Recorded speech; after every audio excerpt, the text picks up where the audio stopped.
Namato Ratana Tayasa. May I pay homage to Triple Gem, the Buddha, Dhamma, and the Sankhara. My respect goes to my parents and my teachers. Hello, good evening everyone. So today is Sunday the 1st of November 2020. And this is Ajahn Sujan from Varapunya Meditation Center, Aberdeen, Scotland. As usual, I'm here with you all. Hello, Manish, Margaret, Palada, and everyone.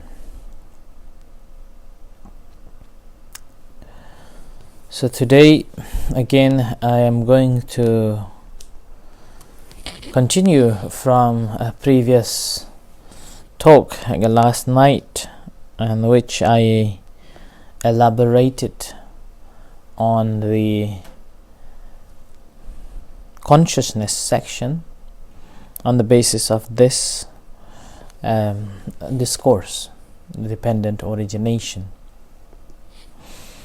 And again today I'm going to further concentrate on this, but before that, just would like to inform you all that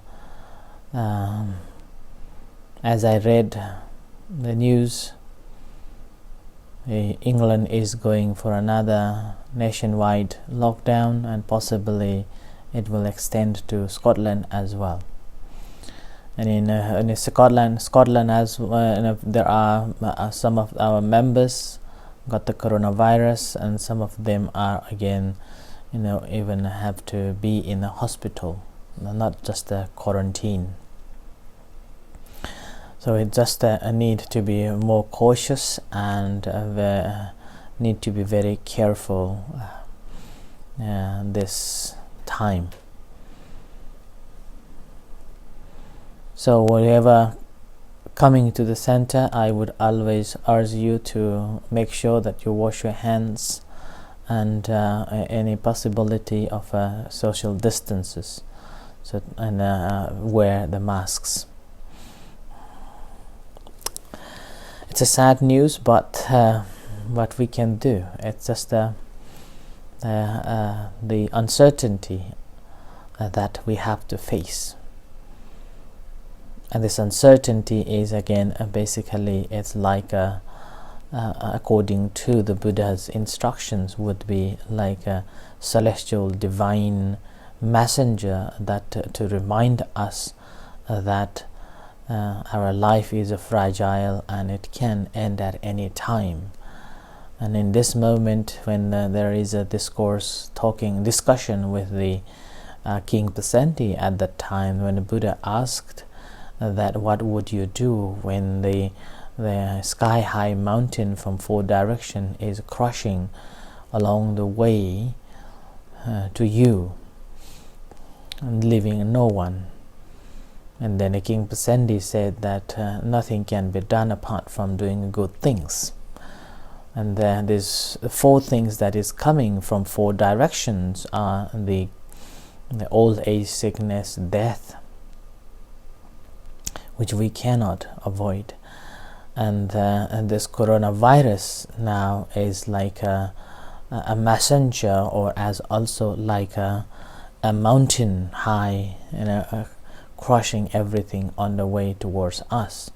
So this is a time to reflect and ability to, or spend time accumulating merits and doing good things.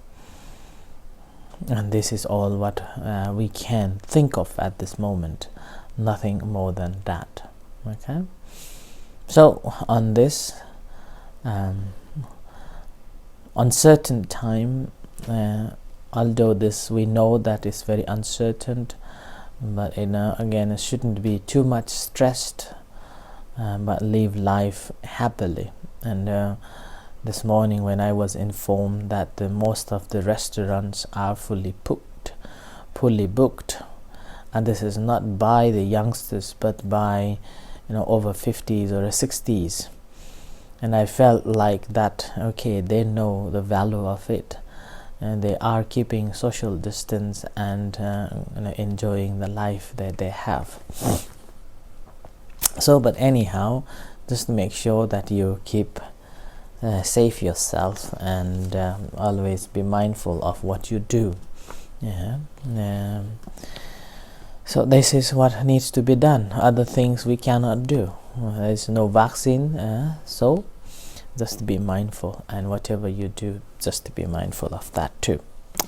Right, let's go to the scripture. And again, this is from the Samyutta Nikaya, the collected discourses, and from the first book. And the second Samyutta, second collection, is a Nidana Samyutta, which is the book of causation. And I am focusing on the dependent origination, also known as Paticca Samuppada.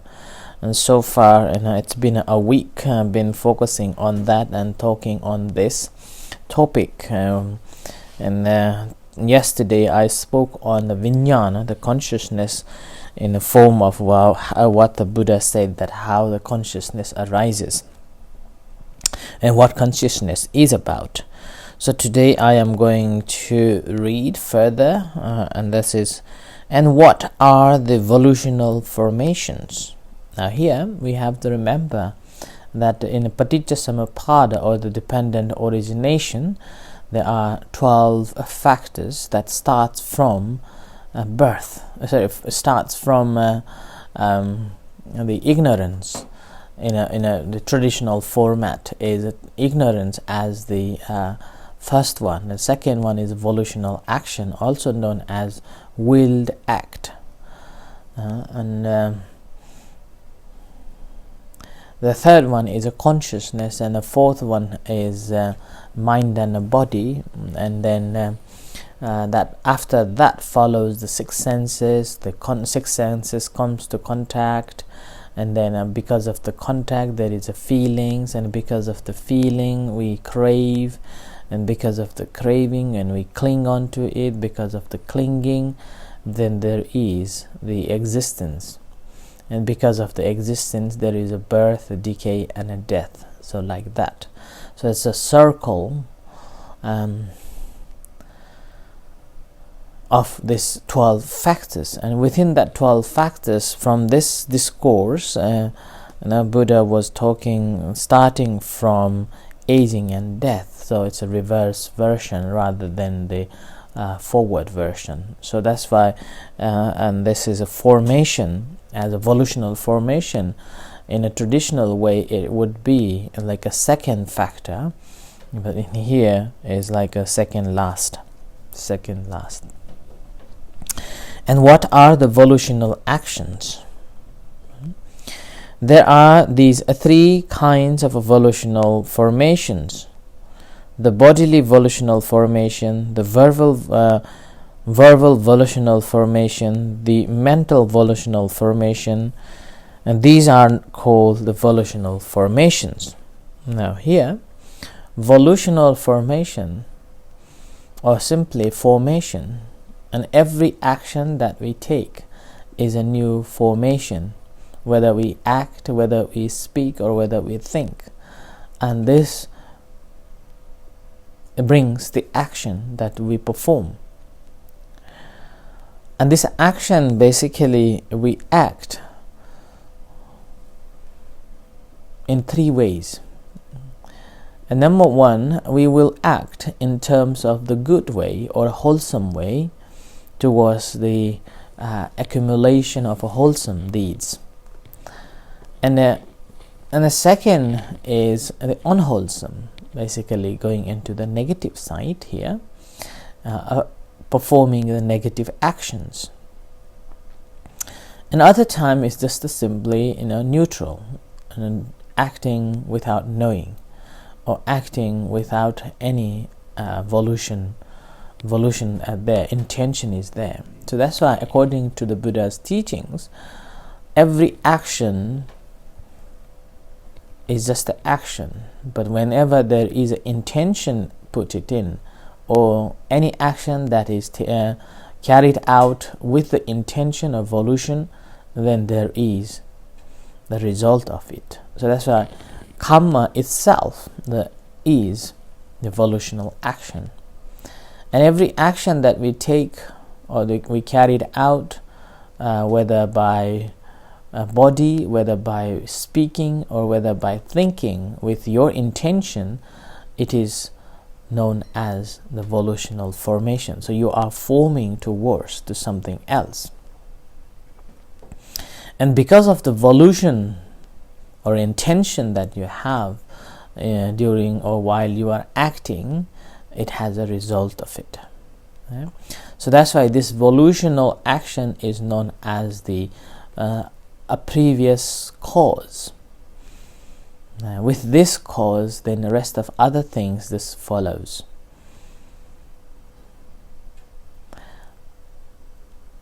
And all the volitional actions are again always we act in order to get something, or just simply as it is. It's called a Sankhara. Yeah? The Kaya Sankhara, Mano Sankhara, Vachi Sankhara, Mano Sankhara. And then among these three doors that action takes place, we are acting. It's called a Punyavi Sankhara, Apunyavi Sankhara, Nenyanyavi Sankhara. Yeah? And here Nenyanyavi Sankhara, also known as a state that one would act, or the actions that the mind which is already in a complete concentrated mind, and which is talking about the higher consciousness. But we don't have to go that far. All what we need to know that every action that we take, it does matter. Every action that we take, never think that it hasn't got the results. Every action, it does matter to ourselves and then to the community or to the society or to the environment. So that's why it is really, really important that whatever action you take, always remember that does matter to your life, and also that matters to the people around you. That's why it's up to you to choose whether to react or simply choose to react, or choose to react or not to react, or simply responding that this is. And this state of a mind one can have the very moment when you become conscious of your every actions that you are taking. And this is not easy. A physical action you may be able to control. In the verbal action there is a possibility of a control as well. The physical action is more easier than the verbal action, but the mental action is so hard, that can happen so quickly. So practice of a meditation helps us to define, identify these, an ability to, rather than reacting or forming a new system or new stories, we simply stop there. And we will not be forming any other things. So that's why the formation, the Sankhara, is such an important factor that leads to the samsara, or leads to the ending of the samsara. So that's why this volitional action is, because we act, this is divided into three, and these three doors known as doors, which is the body, speech, and mind. Yeah? And the next one says, and what is ignorance? Not knowing suffering, not knowing the origin of a suffering, not knowing the cessation of suffering, and this is ignorance. Basically means the Four Noble Truth, not knowing the Four Noble Truth. Okay, So not knowing the Four Noble Truths. And here what we need to remember that our previous cause for this new life is simply the ignorance, and because of the ignorance we act or we form something else, new things. That's why these two are known as the root, that is causing us to be. But when we look at it more closely, the root cause of everything is again known as avidya and tanha.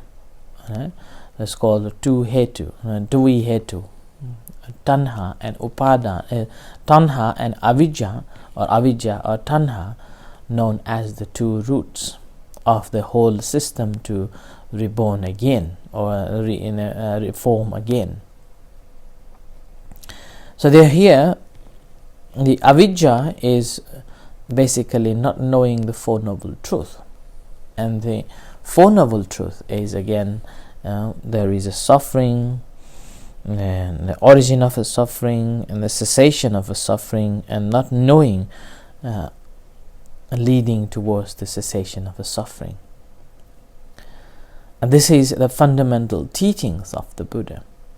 But remember that although the paticca-samuppada or the dependent origination starts from avidya, but this avidya is not the one first cause for the whole system to arise, but it is simply, it's easy to link or easy to understand, and that's why this avidya been introduced as the first factor to study or to practice. Okay? And this is again when we are studying from the philosophical view or the analytical way, it sounds like very difficult, but in terms of if you are practicing meditation, then not knowing the reality that arises at the very moment, and we want to have something more than that or apart from that, causes the suffering, the dukkha, disappointment and unhappiness in our lives. And that is how it begins, the rest of other factors to clicking in. But in a famously known in a way, this paticca-samuppada or the dependent origination is that the condition, or that's why it is known as a conditionality, the teachings of a conditionality too. And that's why you may, if you are well aware of the paticca-samuppada, then you will hear that ignorance as a condition, volitional formation arises. So this is how it goes on. That because with the volitional formation as a condition, the consciousness arises, and a consciousness as condition, nama rupa arises. Nama rupa as a condition, shalayatana arises. Shalayatana as a condition, the contact arises. So goes on like that up to the jara marana soka parideva dukkha domana sanam, which means aging and death, which is the main root cause of all the other problems.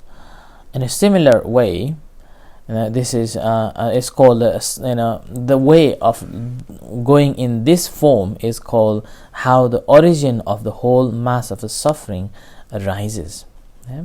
But with the reminderless fading away and a cessation of ignorance comes a cessation of evolution. And now this is again the ending of the whole system or the cycle of this paticca-samuppada.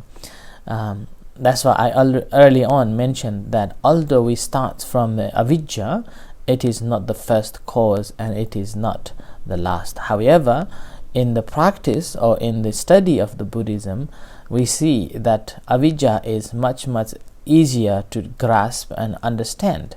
That's why here starts from avidya as a condition, and the rest of the whole cycle develops, and which is the origin of the whole mass of suffering.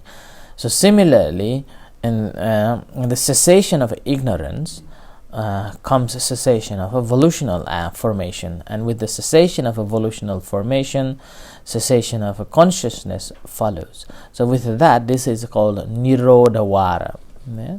Nirodhavara. First one is a Samudayavara, that starts from ignorance as a condition. The second one is Nirodhavara, is basically the destruction of the suffering, and that's again starts from the avidya turned into the vidya, or the sutta says the reminderless fading away and cessation of ignorance, and that is called vidya.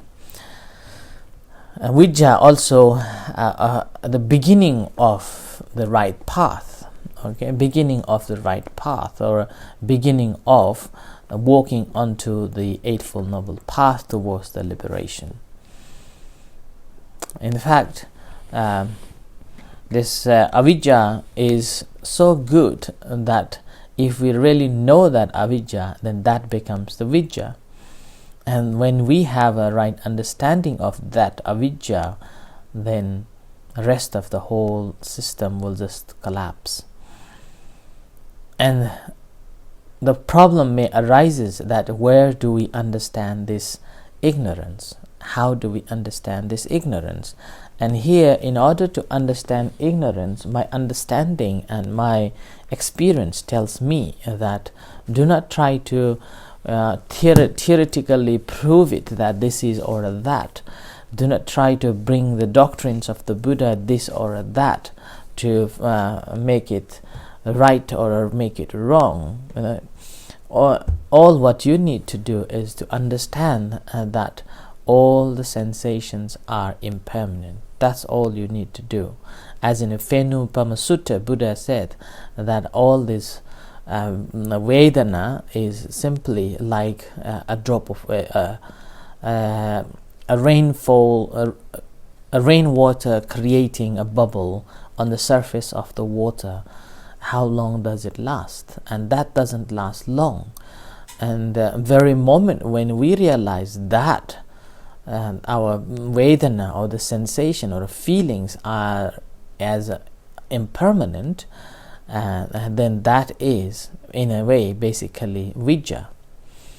But not knowing that, we basically thinking that this feeling is permanent, and we grasp and we proliferate and we exaggerate, and that's how we have emotions and attachment and so on, and we go on with the cravings. We are extending the cycle of the samsara, whereas if we have a right understanding of this vedana, then basically we are transforming towards the vidya, and that vidya again correlate with the right understanding, and that's how a right understanding transforms avidya into vidya, and that's how we will be walking towards the right path, and the path that leads to the liberation.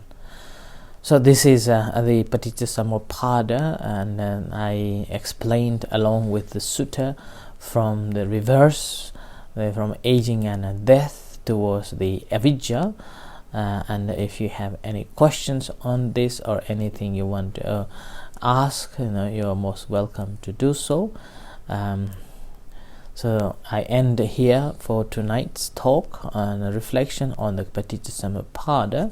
But again, this is just a background, but you have to study even more deeper. What important you have to understand that there are some dhammas maybe not related to the time of the Buddha, but this Paticcasamuppada has been really connected to the Buddha's teachings from the time when he gave starting to give talks, or starting to spread or share his understanding, and this again includes all other dhammas similar to the Four Noble Truths too. So it's a very vast and very important teachings to understand, not only in terms of the on a philosophical concept, but also in terms of the practice as well.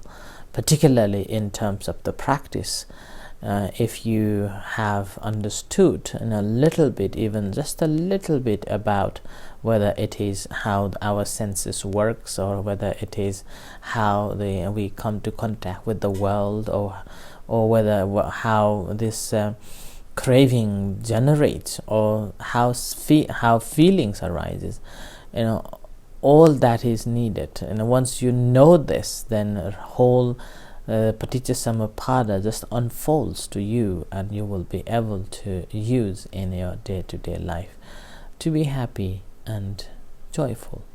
Okay, so thank you everyone for listening, and may you all be well and happy. In a few moments time we're going to have a chanting and guided meditation. You're most welcome to join with us. Until then, good night and see you shortly. Take care. Thank you. Sadhu.